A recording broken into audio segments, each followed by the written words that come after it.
Halo teman-teman, salam damai sejahtera untuk kita semua. Hari ini saya mau mengajak teman-teman untuk kita bercerita berbagai dan mereview salah satu cerita rakyat yang berjudul Misteri Bukit Siam. Konon di suatu daerah di Bangka terdapat kawasan hutan yang masih terawat. Jadi ceritanya teman-teman, hutan itu memberikan banyak manfaat, baik itu di musim hujan maupun di musim panas. Banyak sekali tumbuhan langka yang kita temui di sana, misalnya jamur, anggrek, dan masih banyak sekali tanaman-tanaman lain yang tumbuh di saat musim hujan. Dan tentunya juga banyak sekali binatang hutan yang hidup di sana. Air terjun ada di hutan itu, jadi tanpa diketahui sumber mata airnya dari mana. Nah teman-teman, konon di hutan itu dipercaya oleh warga bahwa jika ada yang mandi di sana akan sembuh dari berbagai jenis penyakit kulit. Tetapi kita sulit untuk mencapai air terjun tersebut karena soal akses yang begitu susah, soal tempuhnya yang begitu sulit, dan satu-satunya harus seizin sang penunggu. Teman-teman, hutan itu diketahui bahwa terjaga kelestariannya, tak ada orang-orang yang berani menebang pohon-pohon di sana. Jika ada yang menebang pohon, dipercaya bahwa akan terkena petaka. Nah, berbagai jenis tumbuhan yang hidup di sana, baik itu tumbuhan paku-pakuan, pohon karet, pohon besi, dan masih banyak sekali jenis tumbuh-tumbuhan di sana. Setiap tahun semakin lebat dan semakin rindang, dan habis termakan usia, mati tanpa ada yang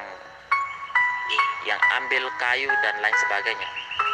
Nah, di pinggir hutan, tidak jauh dari dusun yang sekarang dikenal dengan kota Sungai Liat, tinggallah seorang nenek tua yang disegani dan bahkan ditakuti oleh warga kampung.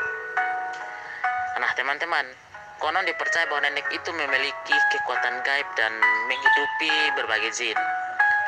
Nenek itu bernama Nek Siam. Nenek itu tinggal sebatang kara di sebuah pondok yang tua. Dan nenek ini ceritanya tidak memiliki anak, keturunan, keluarga, dan lain sebagainya. Alkisah Nek Siam ini adalah keturunan dari panglima kerajaan di Bangka. Panglima terkenal, tapi warga tak pernah melihat ada sanak saudara, ada keluarga, ada kenalan, dan lain sebagainya yang berkunjung atau menginap di gubuk itu. Nah, warga percaya bahwa Nek Siam adalah penunggu hutan itu. Nek Siam dengan keadaan badan atau dengan fisik yang kurus, dengan balutan baju yang berwarna gelap, selalu sigap jika berjalan. Nah, Nek Siam memiliki hewan peliharaan berupa monyet dan anjing dan masih banyak hewan peliharaan yang lain. Nah, teman-teman, keseharian Nek Siam ini adalah berkebun. Nek Siam masih memiliki tenaga yang kuat. Walaupun usia Nek Siam sekitar 70-an tahun, Nek Siam selalu menampakkan roman muka yang begitu keras. Jadi, siapa saja yang menemui Nek Siam akan lari terbirit-birit karena takut, teman-teman. Jadi, jika ada pengunjung ke hutan atau jika ada warga yang masuk ke hutan dan tanpa sengaja akan kena gigitan atau sengatan dari serangga dan tumbuhan berduri yang beracun, maka satu-satunya bisa berobat adalah pergi ke Nek Siam. Hanya Nek Siam bisa mengobati. Nah, warga lebih takut bertemu dengan Nek Siam ketimbang luka yang kita derita. Jadi antara bertemu Nek Siam dengan pikul beban luka, lebih bagus saya terluka daripada bertemu Nek Siam, karena Nenek Siam yang katanya menakutkan dan lain sebagainya ya. Nah, alkisah ada seorang pemuda yang hendak mengambil kayu nih. Nah, lalu di tengah perjalanan dengan jalan yang yang tidak pernah dilalui oleh siapapun. Pemuda ini berusaha untuk menebas hutan, menebas reruntuhan untuk pergi ke tengah hutan dengan niat untuk bertemu dengan Nexium untuk meminta kayu kering. Tetapi apa yang terjadi ketika bertemu dengan Nexium?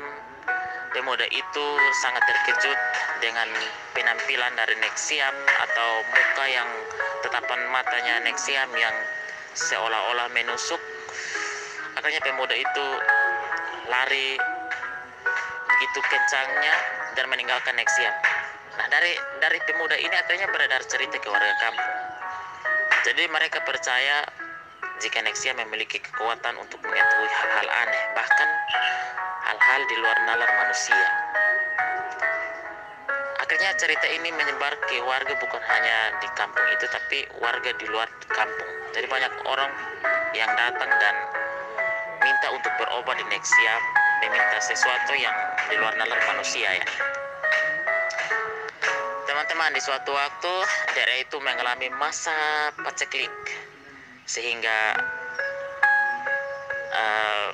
bekerja sama dengan warga asing, dalam arti bahwa banyak warga-warga di kampung bekerja dengan warga asing untuk menghidupi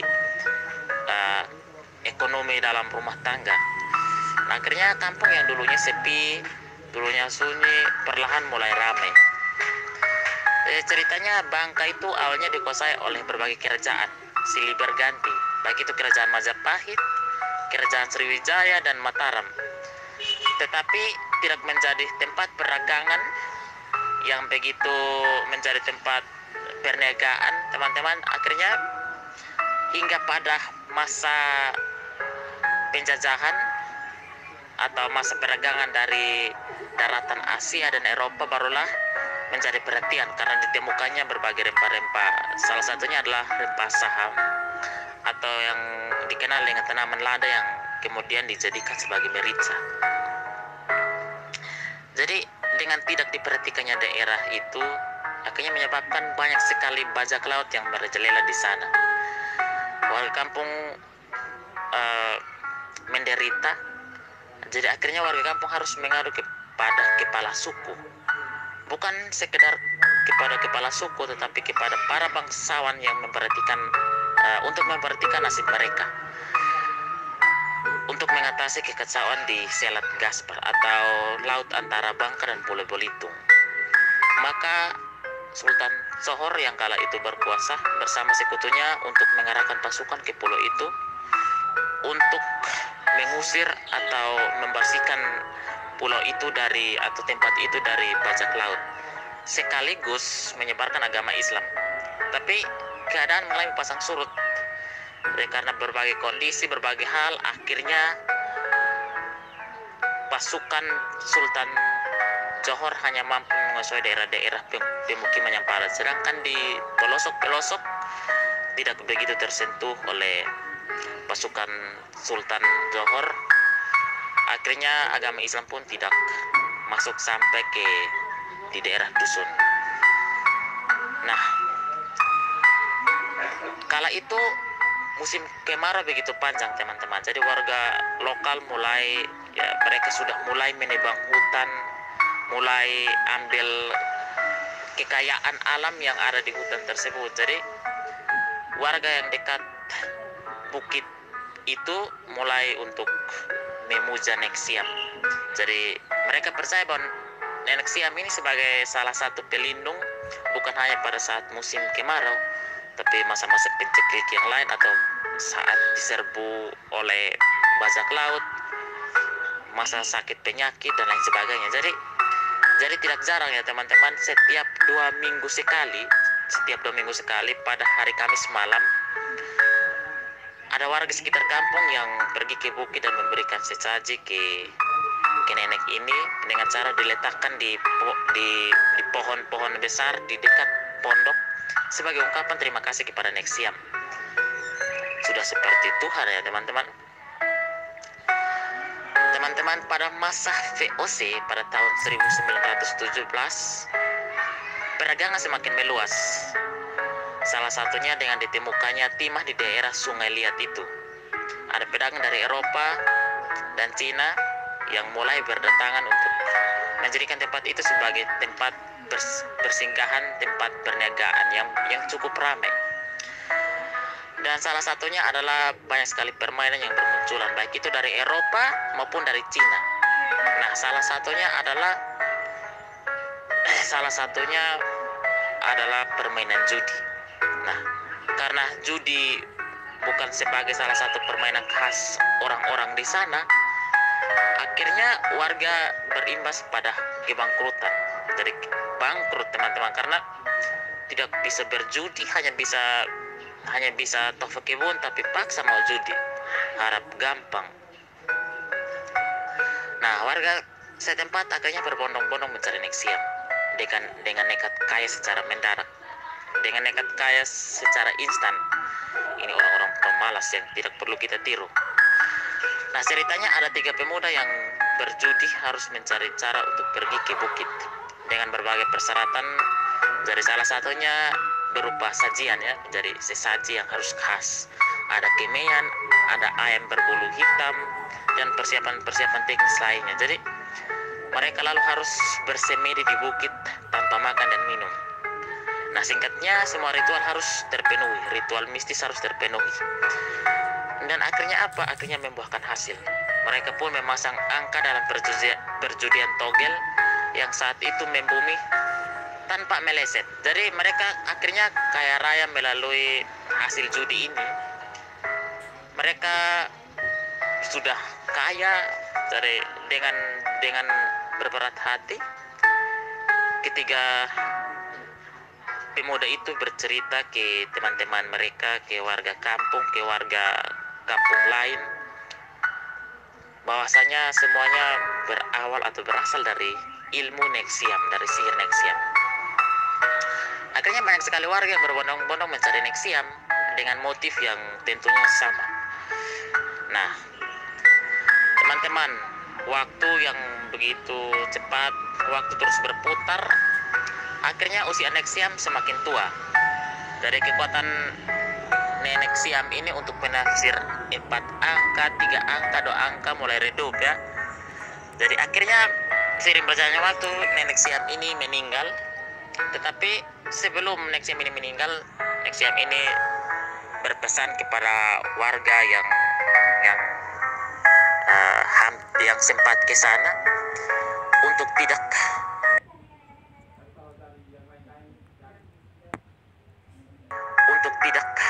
dikuburkan di tempat pemakaman umum. Tapi alangkah baiknya Nexium meminta supaya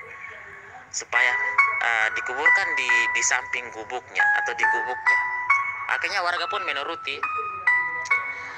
Setelah kepergiannya Nexium, semua binatang peliharaannya pun tidak terlihat, baik itu anjing, ayam putih, monyet, dan binatang peliharaan lainnya. Jadi seolah-olah binatang peliharaan Nexium ini pergi bersama Nexium, hilang dari bumi.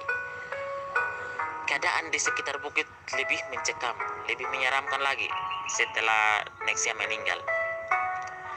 Akhirnya imbasnya warga mulai menebang hutan, mulai merambah hutan. Tapi sebagian warga masih percaya terhadap kekuatan gaib Nexium dan masih memberikan sesaji di kuburnya. Jadi yang masih memberikan sesaji ke kuburnya adalah untuk mendapatkan berbagai hal-hal yang mudah didapatkan secara instan, baik itu kekayaan, jodoh mungkin, dan masih banyak lagi, ya. Jadi teman-teman, cerita rakyat ini atau daerah ini sekarang, jika kita berdiri cukup jauh dari bukit, kita bisa melihat bukit itu tampak seperti perempuan raksasa yang sedang berbaring. Jadi laksana sosok mayat yang terbujur. Perlu kita tahu bahwa Bukit Siam itu terletak di Kabupaten Bangka.